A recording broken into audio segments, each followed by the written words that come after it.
ang iyong ganda.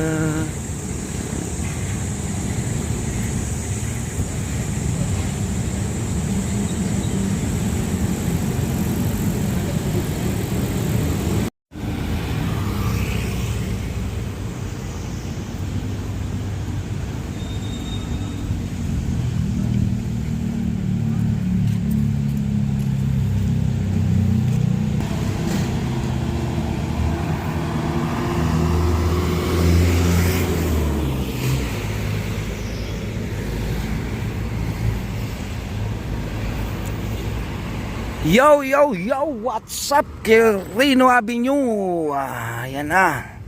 Hindi na siya safe daanan. Dapat tinabunan nyo muna. Baka may madisgrasya dito na kababayan natin na naglalakad. Since pinutol nyo naman na yung mga puno, pinaarawan nyo na yung mga tao. Ayan, yung pinanggalingan nyo, buwag-buwag ba? Hindi nyo inayos. Ayan, may kuryente pa. Kawad ng kuryente na lumaylay sa Quirino Avenue. Kuryente ng stop ng street light kaya Center Island. Buti hindi kinukuha ng mga yan. Ang tawag niyan ay yung nagsusunog ng kuryente. May natitira pa dito mga kababayan, for the record. Tapat ng Barangay Hall number 33. Malaking Nara mahogany.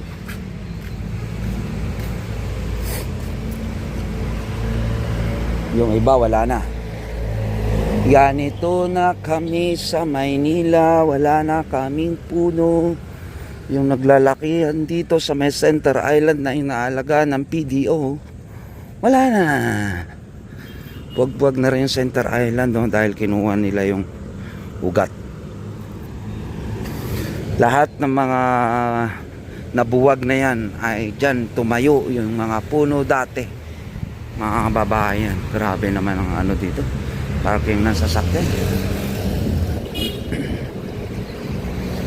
Video for the records. Wala na, luwag na. Kitang-kita na sila sa kabila. Basura, kalakal. Sige, ang kalat. Grabe clearing dito, Yorme. Sa may Liberisa, papunta ng Palengke.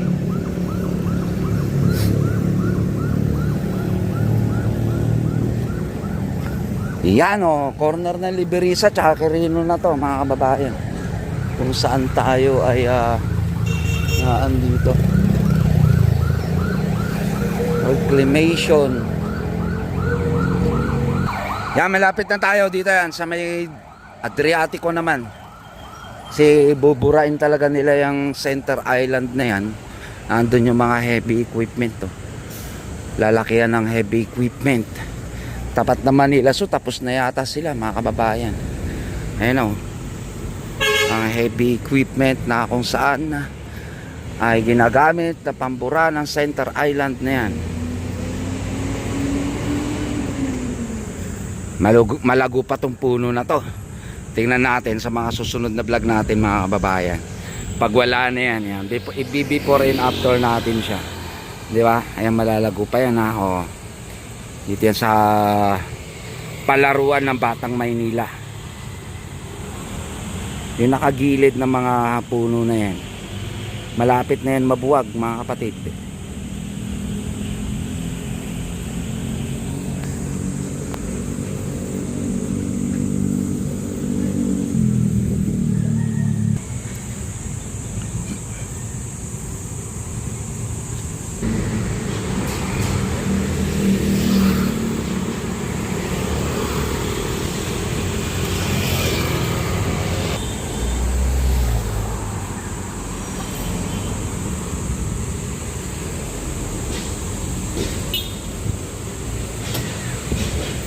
Lumawak na nga yung kanilang tinanggal dito.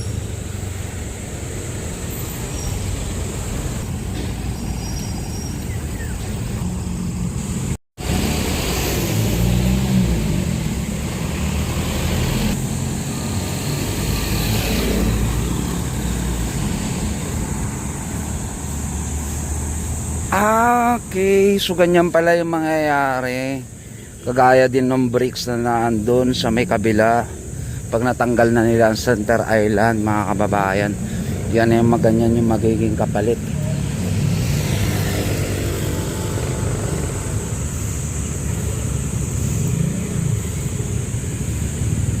Shoutout natin si Tropa.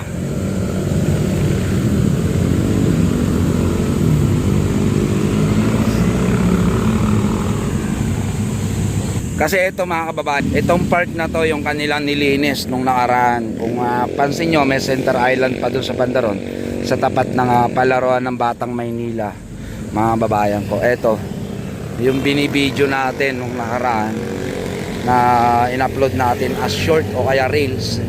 Dito sila galing, sinemento nila at nilagyan ng mga harang. Yan ganyan o. And dito sa tapat ng Victoria, yan, inalukay na nila yung ugat ng punong malaki. Gandun mga kababayan. Sunod na yan yung nandun sa may Manila Zoo, ang halukayin naman nila.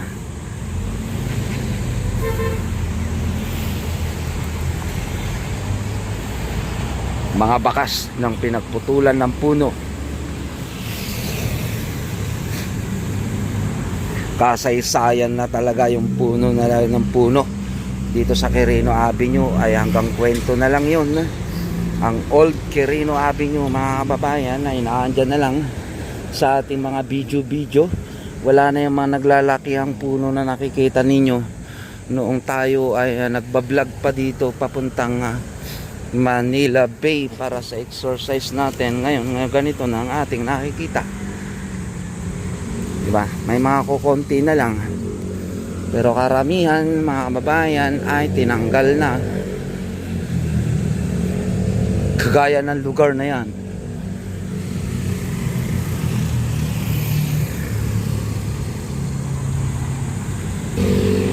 Good morning, bossing.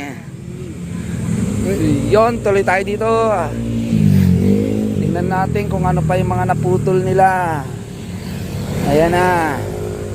Wala na yung iba. May mga natitira pa dito mangga tsaka ano, mga puno dito sa may malapit sa McDo. Hindi pa nila sige ihipa more, kaya tayo napanghi sa Maynila Yan sa may corner ng Mabini na Quirino, sa may tapat ng Manila Zoo, hindi pa nakukuha. Ayan meron pang isa dyan. Ito yung malay dito malapit sa Shell, sa may McDonald. Wala na, natumba na. Napakalaking puno nun, natumba na. Ito, nabawasan na rin. May natira pa isa. Ito, abangan din natin to.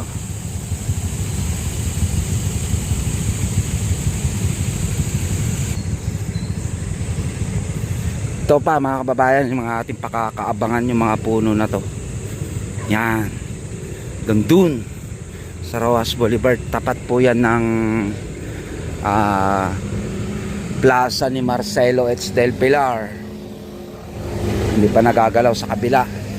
Center Island nagalaw na mga kababayan. Yung Plaza ni Marcelo ang nagalaw na rin.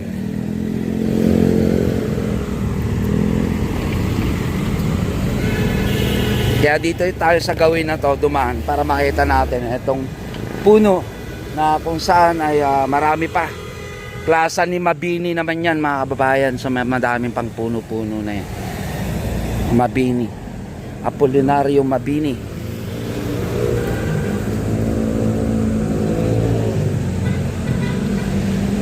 Kumbaga kabilang dako naman tayo lumipat ngayon mga kababayan, kasi dito andito na yung plaza ni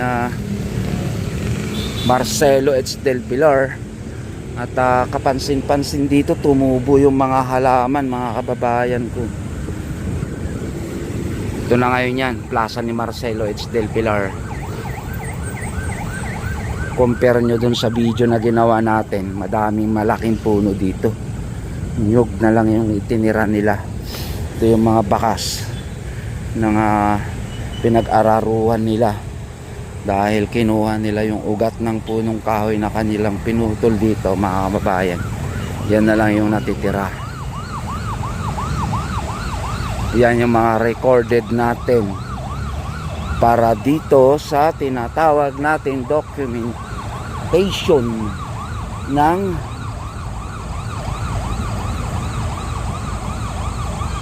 Quirino Avenue. Nawala na yung ospital na Maynila, durog na.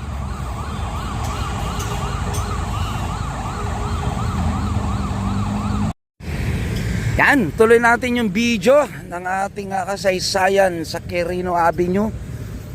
Buwag-buwag na, putol na. Yan, hanggang dito, mga kababayan. So yung kabila na lang yung ating abangan para makita natin kapag naputol na, kung alin ba ang mas gusto nyo, madaming puno or yung ganito, wala nang puno, mga kababayan.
Wala man lang placard dito ng debris na lang.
Model, boss. Binibidyoan ko yung mga puno kasi mawawala na eh.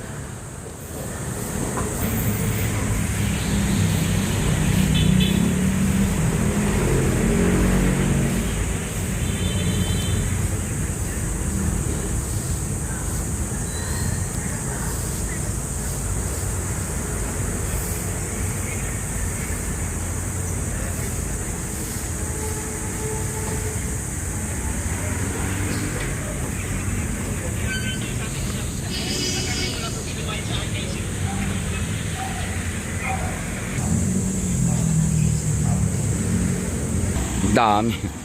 Isang elf eh. Wow, ingat kayo. Naman nyo, buti hindi kayo hinuhuli.